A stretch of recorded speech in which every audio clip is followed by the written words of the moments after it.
Imagine if you could get one of your favourite personalities all to yourself as a captive interviewee on the London Eye. Welcome to Eye with Francine Lacqua.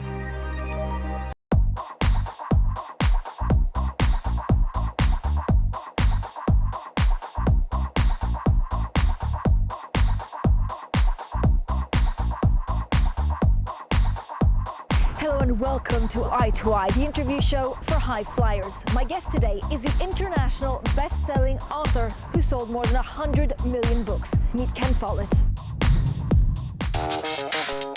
Ken Follett is one of the world's most successful writers. A multi-millionaire, his books have been translated into more than 30 languages. His best-selling novel, The Pillars of the Earth, sold more than 18 million copies and became a hit TV series. A $40 million production, screened successfully worldwide. Now he's embarking upon his most ambitious project yet, a trilogy of historical novels to be released over the next 2 years. For the next half hour, Ken Follett is our captive in a capsule on the London Eye. He's talking to Francine Lacqua about his life, his success, and the changing face of the publishing world. Ken, thank you so much for being on the London Eye with us. What makes you such a successful author? Well, I think the key factor is that the reader must engage emotionally with the book. You know, a book can be clever, it can be well written, it can be full of good ideas, but that's not enough. At least it's not enough for a popular bestseller.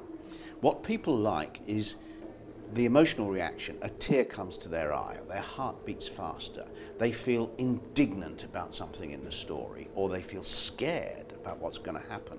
That's the miracle of literature, because of course they know that it's just a story that Follett made up, but nevertheless they have those physical and emotional reactions to it, and that's what makes you turn the page. That's what you become involved in the fate of these characters, and you want to see what happens next. And of course it's escapism. What we see in theatre sales and also film sales is when there's a recession, people do want to escape maybe more than when economic times are good. Do you see that with the sale of your books? I don't know if escape is what it's all about. You know, I read fiction all the time, and I'm not escaping from anything. I have a fabulous life. So I don't think it's really about escaping. I think it's about drama. Human beings create drama, even when there's no real drama in their lives. You know, gambling, for example. What is gambling? It's synthetic drama. Sports. We play sports or we watch sports because it brings a drama into our life. We say, you know, we support a football team. Oh, I'm so disappointed. Oh, we won. It's synthetic drama. And fiction is a way of having drama without actually any of the costs of drama. You know, you can have a war without actually getting shot at. So human beings love drama, and I think that it's not about escape, it's about drama.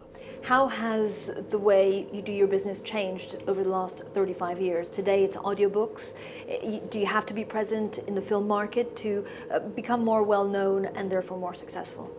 Well, movies help, of course, and so does television, but it's certainly not essential. But I think it's great that we now have all these different ways to bring our stories to the public. You know, audiobooks are great. There's a percentage of people who struggle to read, dyslexic people. You know, it's about 4% of the population is severely dyslexic, and blind people, for example. And we have audiobooks, have e-books for people who would rather read on a screen than carry a book around. How does the internet change the way that you, I guess, run your business? You have more reviews, you have more access to a lot of these books simply by going on blogs or the internet. The internet is great for me because I've always done a lot of research for my books. And I used to use the encyclopedia. I used to look at the Encyclopedia Britannica once a day. I haven't looked at it now for years. It's just so much easier to Google it. Of course, you've got to be a little bit careful because sometimes the information you get on the internet isn't right, so you've got to check it. But nevertheless, you know, if you wanted to check the spelling of, I don't know, Joseph Goebbels, then you can do it very quickly, yeah. How does it change the way that you actually foresee things in the future? For example, a lot of your book sales do better 1-2 years down the line because there's a word of mouth? And again, is it blogs on the internet that kind of spread the word? It's really people saying to their friends, I've just read a great book.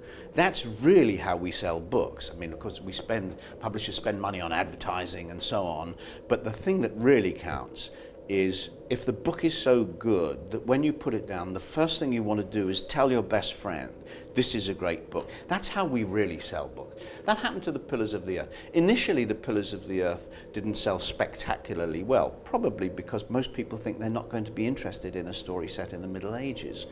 But as the years went by, it built and built, and it became kind of a phenomenon. And that's how it happened. It happened by people saying to their friends, this is the best book I've ever read. Ken, talk to me about the publishing world. It's changed so much in the last 35 years. Is there something that you would have never thought possible maybe 10 years ago that now has happened? A lot of libraries, but even bookshops are closing. Does that affect the way that you see your business? Well, it's changing, of course, and we've got to adjust to that. Nothing stays the same forever. And you know, change is sometimes awkward and difficult for us, but we've got to go with it. And I think overall it's very positive. You know, I think that I would never have, who could have imagined downloads? You know, who could imagine that you'd have a screen not much bigger than your hand and you'd press a button and a whole book would somehow come mysteriously through the air to your e-reader. I didn't imagine that. I don't think anybody else imagined it 10 years ago. So but it's great because it's very easy for people to buy the book. And especially if they're big books. Yeah, that's right. So overall, I think these changes are really very positive for us. We just have to adjust a little bit. Ken, how important is it to be charismatic? Because you need to sell your books at the same time. So you can be a great author, but if you're not charismatic and if you can't make yourself into a brand, then it's going to be much more difficult. I don't really agree with that. I mean, obviously you have to write in a way that enchants people. So in that way, the work has to have something like charisma. It has to be, and of course the picture, as it were, of the storyteller that comes through when you're reading is always a rather attractive one because the author works hard to make that happen if it's a successful book. But the important thing is to be charming in print, not in person, I don't think. I mean, we all do a lot of publicity, and personally I would hate to be sitting at home, you know, when I had a new book out in the shops. I wouldn't want to do that. I want to be out there telling people about it. But I don't really think it's as important as people sometimes talk as if the publicity is more important than the literature. And of course it's not. The book has to be something that people love. And if you've done that, then it's not a bad idea to do interviews and tell people about it. Coming up, turning talent into business. So there are loads of bright, talented young people looking out for you. And if you can write something good, then the world is your oyster.